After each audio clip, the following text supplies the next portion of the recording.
will it be a disappointment if Tennessee's football program doesn't get a bye or a home field playoff game in Neyland Stadium? We'll make it the poll question, and it'll be brought to you by our fantastic friends there at Campbell, Cunningham, Taylor, and Hahn. But Caleb, I ask you this: will Tennessee ultimately, will their season be a disappointment if they don't at least host a playoff game, which essentially is finishing in the top 8 of the college football playoff selection show committee, whatever they are?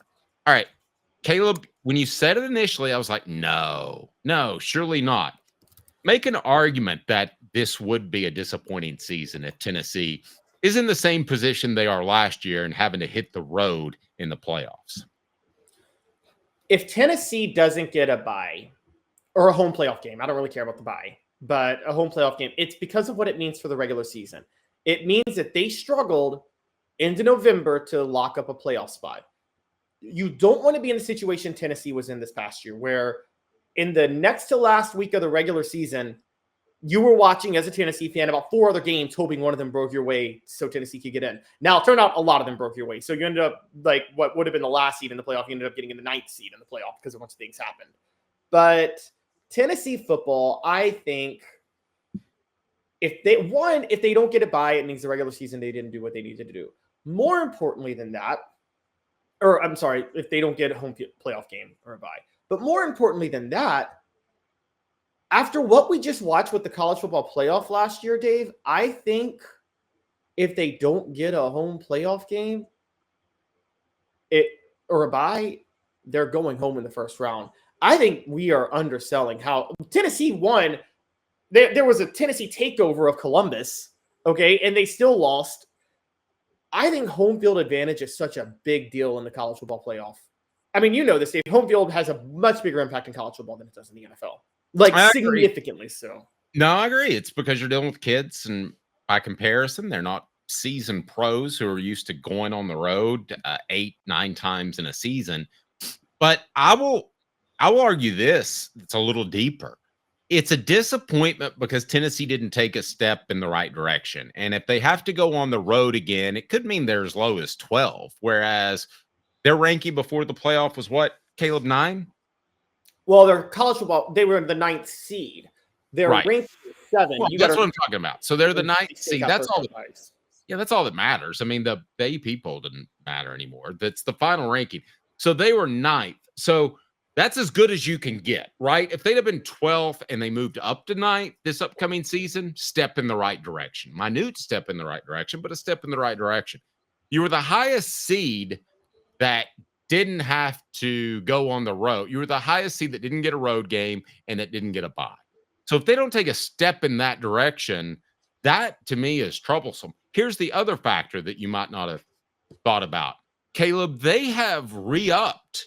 They've redone the nuptials with this football roster. They have taken their NIL money and spent it on this. So that, to me, is an even bigger question. Did Josh Heupel misevaluate the talent on his roster not once in recruiting or in the transfer portal, but twice to keep these dudes around? That, to me, would be incredibly troublesome, too, if I'm a Tennessee fan. Oh, that would be incredibly troublesome. It'd be a major issue. And also, let's be clear on this. They wouldn't just be these 2 years. Then you have to go all the way back to 2021 when Josh Heupel misevaluated Joe Milton and named him the starter. You have to look back at their best season being 2022, and then you start to have to ask, was Josh Heupel's success built on Jeremy Pruitt recruits? Now, I want to be fair. Caveat, got to throw this out there. Take a deep breath. Tennessee had a first-year starter at quarterback. And more importantly, and this is a big deal, they were the highest seeded road team this year and happened to play the best team in the college football playoff, the one who ended up winning a national championship that you could tell was on a mission to humiliate everybody and anything in their path. And so if those two things don't happen, I mean, Tennessee is what, a Lance Hurd sprained ankle from hosting a playoff game because they would have beaten Arkansas then. And so, I mean, we're really we're really being unfair, maybe, with how last year went with the misevaluating talent. But I still maintain that you're right. They need to take a step forward this year.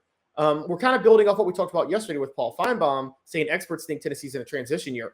If they're in a transition year, that's a problem with hype. One, Vegas doesn't think they are. Vegas does not think Tennessee's in a transition year. Tennessee needs to get a home playoff game this year.